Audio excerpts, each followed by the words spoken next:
You've been looking for a podcast that connects commercial general contractors, public sectors, commercial property managers, and small business owners looking to share motivation, inspiration, project updates, tips, wins, and ways to conquer life in the commercial asphalt paving industry. Look no more, my friend. Live from Northern California. Broadcasting around the world. This is the Paving the Way podcast. And now your hosts, Jonathan J.B. Brown and Patrick Mullen. We're live. Yes, we're live. Good. It's good. Oh, it's good. Yes. Welcome to Paving the Way. This is episode 23, and today our topic is going to be Pat's beard.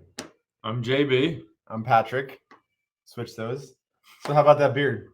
How about that beard? It's a big beard. You are right. It's getting there. I was just about to say how big my beard was getting, and he cut me off and made me feel not as manly. No, No. not even half as manly. That's just normal, though, because you're so manly. So today, actually, I want to talk about a special topic. I want to talk about wooden pole supports for utility poles, like power poles, low voltage poles, kind of any of those poles, I guess, right? Yeah. So we got probably, how long did we get this first contract?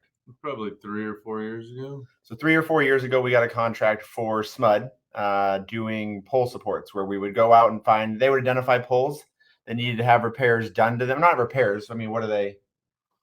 What they do is we actually bid the first contract that they put out that was to go in and you buy a machine that goes around the poles and it uses radiation or something to check how degraded the inside of the pole is, how rotten the pole is. And then once it gets to a certain point, it basically can't hold itself up. I mean, picture a fence post sitting in the ground. You know, after 20 years, you have to replace your fence. It's falling over. So the first job was an inspection job. Yeah. To go out and inspect a certain amount of poles. Yeah, we see didn't know what we were doing, but we decided to throw our hat in the ring and see what we could do. I think we got second place on it, so we didn't get it. Out of 2? Yeah. Second out of 2. That's our favorite spot. We got a lot of seconds that way. And then a little while later, we saw them put the contract out to actually do the pole supports, which we had also never done. So we took a shot in the dark at it and kind of took a look at what it took to get them done, how big the material was, and kind of just worked up an estimate to see how many do you think we could do in a day, how many of them was their total, and I think that contract was for 800. I think I was going to say, I think 860 or something like that. Yeah, so something we did around 860 poles on that first contract. That was actually a really good learning experience for us. We went out and we learned a lot.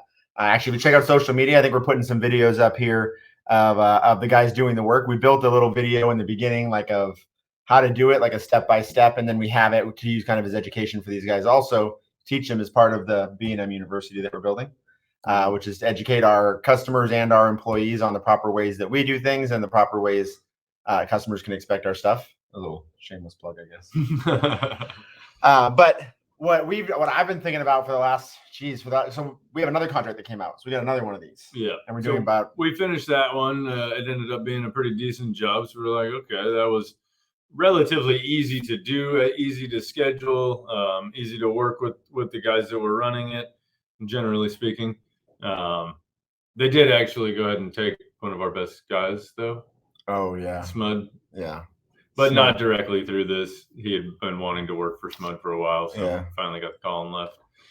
But on another note, we still have, I don't know. We're not bitter about that at all. No, not at all. So basically, there's different size poles, as you can see driving around. There's smaller ones that don't go as high, and a lot of those just hold like low voltage lines for AT&T, Comcast, any telephone and internet stuff. Before they started putting all the stuff underground, they obviously hung it in the air, and there's different size pole supports. I think they range in total length from like 5 to 8 feet, and no, usually they're Well, a 5 would be a pretty short one. Is it? Yeah, like 8 to 10 feet would probably be like 10 would be a Okay. max for a big one. So, I mean, really just a quick description of how these things look. It's basically like a U channel, like a channel that looks like this. There's all multiple varieties. Now they're rounded, but it's basically look at it like as a U channel that sits up against the pole, right? And then you drive this pole, this metal 8-foot piece down into the ground halfway. So you're going to drive about 4 feet into the ground. You use a jackhammer that you're using 8 feet up over your head, and you hammer these down into the ground right up against the pole. So we have this kind of, we have 2 guys that will go out, and these each weigh, I want to say 300, depending on the size of the reinforcement, 250 to 300 or more pounds.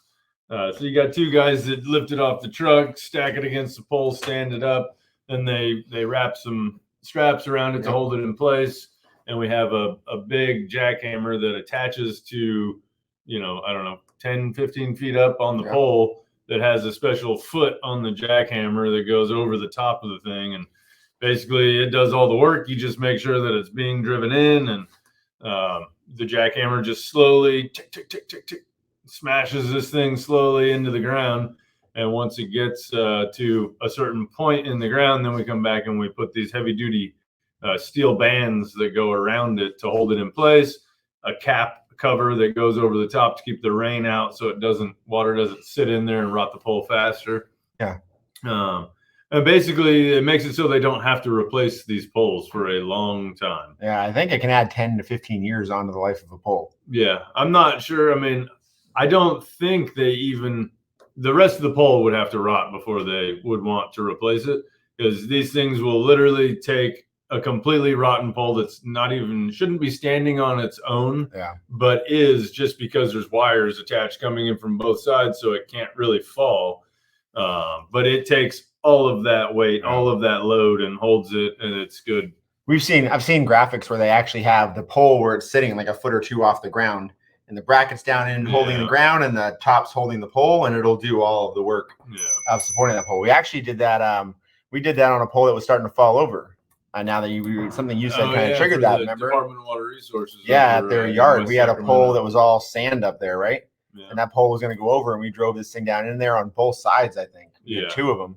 Yeah. And it saved the pole, kept it up, stopped much bigger problems on that one. Yeah. If that came down, we would have had to rewire a lot of stuff. It would have been bad. Lines. Yeah. I mean, that wasn't something that was our fault. It was just that the soil was really sandy in the area they were having us do excavation. Completely rotten. Yeah. It was completely rotten. Yeah.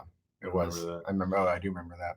Some of the smaller ones, they have smaller 8-inch reinforcements, and then they go all the way up to, I believe, I want to say a 10-inch, and on the big poles they'll put a 10 on each side, and we put them on the side that corresponds to the way that the weight is pulling.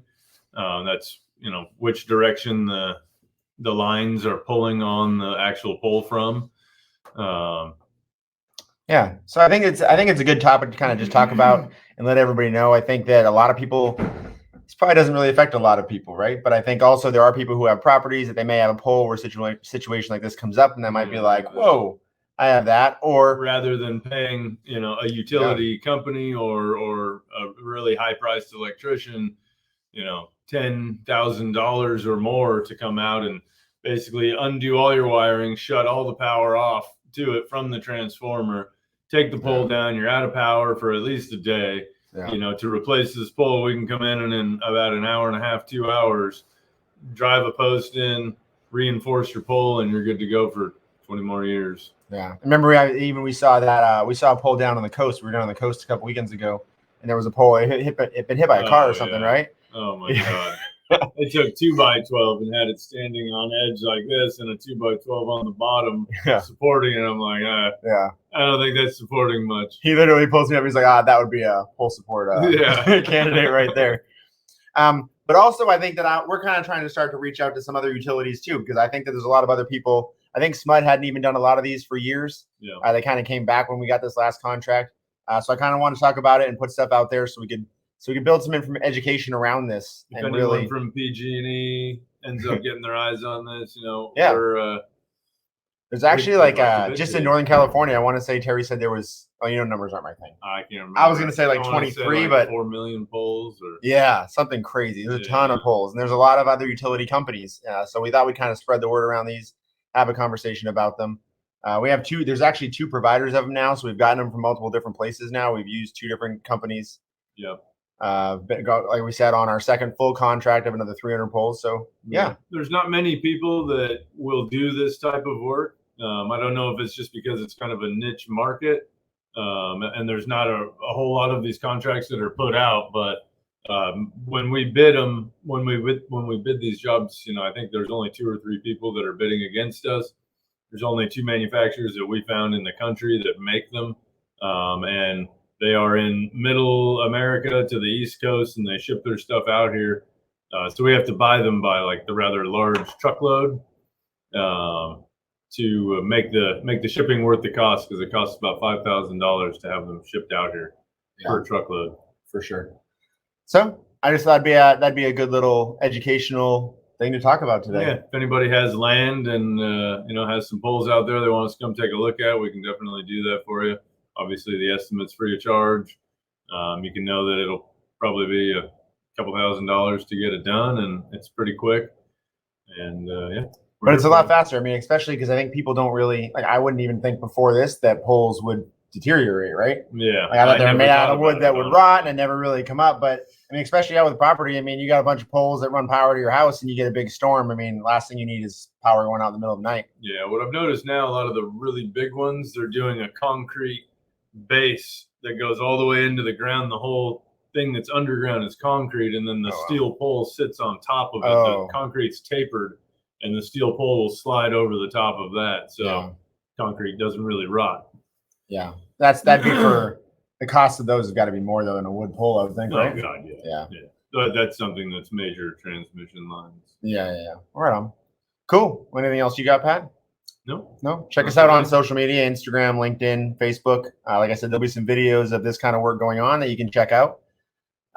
So yeah, everyone admire Pat's beard. Let us know if you have any questions or if you need any tips on how to care for your beard. Yeah. I just wash mine. How do you get only the sides correct like that? Oh, that's all in how you comb it. Oh, I've done it wrong because it's everywhere. Yeah. You must be combing back in the complete wrong direction. Shit. I'll have to figure this one out. All right, let's see if I can get it to come back brown. All right, guys. Check us out, bm-builders.com. Please ask any questions. I think next week or the following week, we have a top questions coming up, top 10 questions that are asked. So if you have any questions you want to ask, get those in, and we'll try to answer them on the next podcast. All right. Awesome. Thanks a lot, have a great week. You've been listening to the Paving the Way podcast. Our passion is to connect commercial general contractors, public sectors, commercial property managers, and small business owners. We welcome you to the family. We hope you've enjoyed the show. Make sure to like, rate, and review. Make sure to find us on LinkedIn, Instagram, Facebook, and YouTube at B&M Builders, and learn even more online by visiting bm-builders.com. Thanks again for listening, and see you next time on the Paving the Way podcast.